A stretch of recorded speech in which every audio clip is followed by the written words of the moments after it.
Assalamualaikum warahmatullahi wabarakatuh. Hai sahabat permata, bertemu lagi bersama Cek Gunur di channel Rumah Cahaya Permata.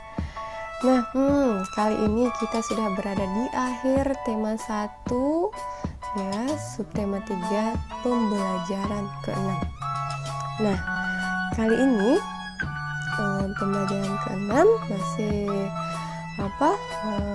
lanjutan ya dari yang kemarin. Baiklah, sebelum kita lanjut ke pendalaman materi, jangan lupa untuk sahabat permata yang belum tekan tombol subscribe, tekan tombolnya dulu yuk, dan juga tekan tombol lonceng agar tidak ketinggalan video terbaru dari Rumah Cahaya Permata. Baiklah, kali ini masih Dirgahayu Indonesiaku ke-76, Indonesia Tangguh, Indonesia Tumbuh. Baik, langsung saja. Kali ini kita masih materi tentang alat gerak. Ya, di sini tentang memelihara kesehatan alat gerak. Nah, kelainan atau penyakit kelainan pada otot umumnya terjadi karena bawaan sejak lahir dan infeksi bakteri atau virus. Nah, berarti kelainan otot itu bisa terjadi karena bawaan sejak lahir dan infeksi bakteri atau virus. Oke, ada dua penyebabnya. Nah, aktivitas yang berat dalam kondisi lelah dapat membuat cedera, baik kejang otot, memar maupun peradangan otot. Ya. Nah, gangguan kesehatan otot dan tulang juga sering terjadi akibat kebiasaan yang salah. Nah, apa saja kebiasaan salah yang sehari-hari biasanya kita sepelekan dan sering kita lakukan?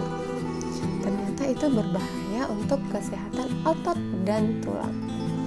Yang pertama misalnya di sini membaca buku dengan posisi tidur, ya, itu tidak baik. Kemudian yang kedua, membawa atau memikul beban yang terlalu berat. Berarti kita memaksakan otot dan tulang kita bekerja tidak sesuai dengan kemampuannya. Berarti bebannya lebih berat ya. Jelas ini adalah kebiasaan yang salah. Kemudian yang ketiga, tidur dengan posisi yang tidak benar. Posisi yang benar itu adalah tubuh kita harus lurus ya, lurus. Misalnya kalau mau miring lurus. Jadi misalnya tidur kadang kita menekuk badan ya, ada bantal yang terlalu tinggi tadi ya. Kemudian yang keempat, menulis dengan posisi tubuh yang miring ke samping kiri atau ke samping kanan atau ke depan. Nah, ini akan membuat tulang belakang itu akan mengalami bengkok. Ya, biasanya ada yang namanya lordosis, kifosis, dan skoliosis. Nah, kemudian di sini berjalan dengan tubuh membungkuk, sebaiknya tegak, ya, tegak. Kalau membungkuk itu berarti juga akan membuat bengkok tulang belakang dan ototnya tegang di situ ya. Baik, kita lanjutkan masih menuliskan ide pokok dari teks. Ayo kita berlatih lagi menentukan ide pokok dari teks. Di sini ada 2 paragraf ya tentang makanan sehat. Ayo kita baca bersama-sama paragraf pertama dulu. Makanan sehat adalah makanan yang mengandung gizi seimbang. Menu makanan sehat mengandung karbohidrat, protein, vitamin, lemak, dan mineral. Makanan yang sehat tidak harus yang mahal dan enak. Nah, dari paragraf ini jelas sekali kalimat utamanya ada di awal, yaitu makanan sehat adalah makanan yang mengandung gizi seimbang. Nah, ketika kita sudah menemukan kalimat utamanya, lalu kita tentukan ide pokoknya, yaitu makanan sehat makanan sehat yang mengandung gizi seimbang. Bisa seperti itu. Nah, makanan sehat mengandung gizi seimbang.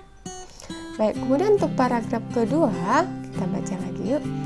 Tubuh yang mendapat asupan makanan dengan gizi seimbang akan sehat dan bugar. Kandungan gizi dalam makanan akan mudah terserap dalam tubuh. Jika kita mengonsumsi makanan sehat setiap hari, kesehatan tubuh menjadi baik. Nah, ini kalimat utamanya juga ada di awal paragraf, yaitu tubuh yang mendapat asupan makanan dengan gizi seimbang akan sehat dan bugar. Nah, berarti kita tentukan ide pokoknya di sini, yaitu tubuh dengan gizi seimbang akan sehat dan bugar. Nah, itu saja, mudah sekali ya. Jadi selama dari subtema 1, 2, dan 3, selama tema 1 ini kita menentukan ide pokok paragraf. Nanti semakin mantap nih ya, semakin bisa dalam menentukan ide paragraf. Nah, sekarang kita masih tentang membuat komik. Kalau pertemuan 5 tadi kita belajar tentang ciri-ciri komik. Kemudian kita di sini membuat komik. Nah, dalam membuat komik, apa itu komik? Komik itu adalah cerita bergambar yang dibuat dengan paduan kata-kata untuk menghibur pembacanya. Biasanya ini kalau ada cerita dengan bacaan yang panjang ya, kemudian bukunya tebal, itu sangat membosankan untuk pembaca yang memang kurang minat dalam membaca. Nah, jika disajikan dalam bentuk gambar seperti ini ya, dan kalimatnya juga tidak terlalu panjang, ini akan lebih menarik peminatnya untuk membaca. Nah, berarti inilah ciri khas dari komik, yaitu cerita bergambar dengan paduan-paduan kata yang menghibur. Di sini ada langkah-langkah untuk membuat komik. Ya, ada berapa langkah untuk membuat komik di sini? Ada 5 langkah. Ya, langkah pertama kita menentukan ide atau tema cerita. Nah, untuk membuat komik kita tentukan dulu nih ide atau temanya. Kita mau buat komik bertema apa? Apakah tentang, yang misalnya contohnya di sini ada fiksi ilmiah. Apa itu fiksi ilmiah? Fiksi ilmiah itu dibuat berdasarkan acuan teknologi yang telah ada. Nah, misalnya ini di sini nih tentang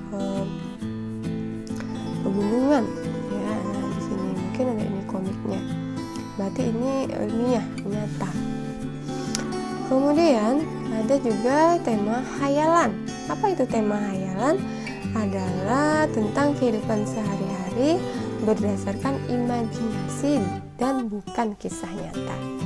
Nah, di sini contohnya di sini ada komik hayalan. Dia berhayal jika nanti dia sudah berewokan ya, punya jenggot di sini. Nah, ternyata ya begitu.